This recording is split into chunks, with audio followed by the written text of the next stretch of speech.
another episode. In our last episode, we talked about veterans transitioning from the military into civilian life. Today, we're going to talk about financial planning and how to set yourself up for success. Let's get into it. So let's start by talking about why financial planning is important. For one, debt can be a problem. Civilian life can bring new responsibilities. When you're in the military, like we said before, everything's normally taken care of. And for my civilians out there, you already know what the problems are, what you got to face, what responsibilities there are ahead of you. So the difference is now you're back in the civilian world, you got to manage your financial responsibilities a lot more.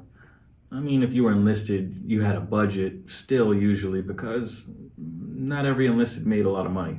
There's so many things that you're tackling when you come out. Like, you have to find a civilian job, you may need to get an apartment or a house like we discussed before, but budgeting is very important. You're gonna have more expenses than you did before. It's important to create financial stability, and it's important to set long-term goals when doing so. Whether you're trying to own a home, start a business, or step into retirement, you definitely wanna have your ducks in a row. Let's start with budgeting.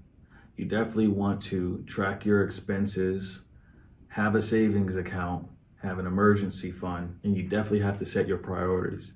Because if you don't have goals and you don't have everything written down, you will spend. And that's how debt's created. There are budgeting apps out there for you to help you.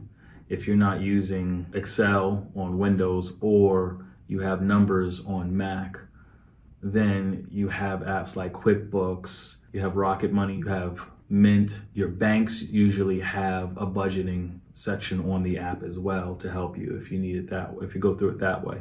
That way your finances are already in there. You don't have to plug in anything, and it makes it very easy for you. Now, for my veterans, you have VA benefits available to you. If you need a financial coach for financial literacy, if you need somebody to walk you through your finances and help you, they have that available. For my civilians, there are nonprofit organizations out there. If you need any of them in your local area, contact me. I'll help you out. Back to my veterans. Now, if you're getting if you're getting a pension from the military, you want to budget that into everything. And you also have disability. Navigating VA benefits. You should have disability compensation. Maybe you've been retired, so you're double dipping. And then you have educational benefits, as well as entrepreneurship business benefits.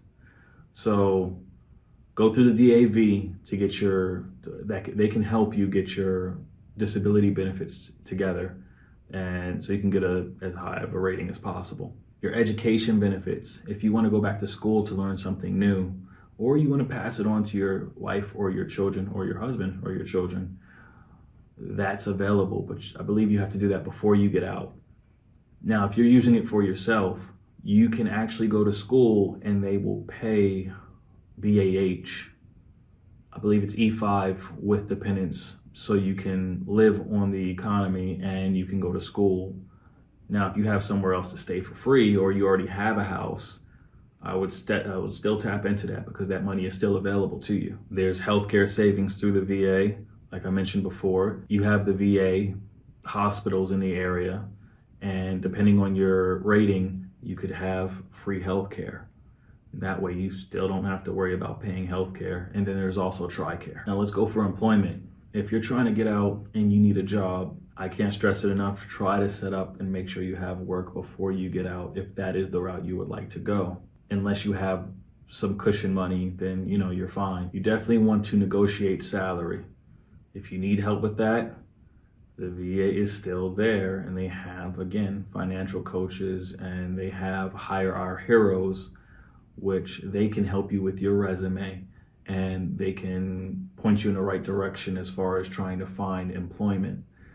I would definitely utilize that. There's also job fairs that's always popping up through them to get you hired on. If you have debt, they have debt counseling services available.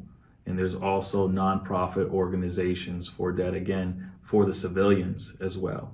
So tap into me, I will help you. I would definitely say invest in your future. Get a 401k, learn the stock market if you want to jump into ETFs. There are a lot of funds like the S&P 500 where you can put in money monthly, and that'll grow over time. If you need help with financial literacy, again, they can actually help you. And then there's also Udemy. They have courses on pretty much anything you can think of, and you get a certification at the end. However, sign up, wait until that course goes on sale, which is usually a day or two after you sign up and you're looking at the courses, because they want that money. But I've gotten into plenty of courses at like $10 to $20 instead of them being anywhere from $100 to $300. That is an excellent source if you're trying to continue your education as well. I can't stress enough how important there are podcasts out there that are really good as far as if you want to learn anything. YouTube is a very valuable source for all forms of education. If you wanted to learn how to code, if you wanted to learn better financing, if you wanted a motivational coach, if you want to learn how to start a business, there are plenty of resources out there for you. And this is for everyone. I encourage you, set up long-term goals so you can build a legacy for your family. If you have children, you want that financial literacy and you want that financial independency so you can help set your children up for a better future as far as education goes. If you plan for your future now, you'll have a better future later. If you don't plan for your future, you'll be struggling 20 years later. Remember, financial planning is a journey. It's not meant to be done alone. There are coaches out there. There are resources for education to help you with learning financial literacy. And it's not going to happen overnight. It takes a while and it takes discipline. So start now so you're not struggling later. I invite anyone listening, if you have any stories or anything you'd like to share as far as your financial journey, please do. You can put it down in the comments below. I would love to hear your stories. If you need help, look into local resources. There's always people out there for free, nonprofit organizations, and things of that nature. I encourage you to look for further guidance. That's it for this episode. Thank you for joining me. I hope to see you back for the next one.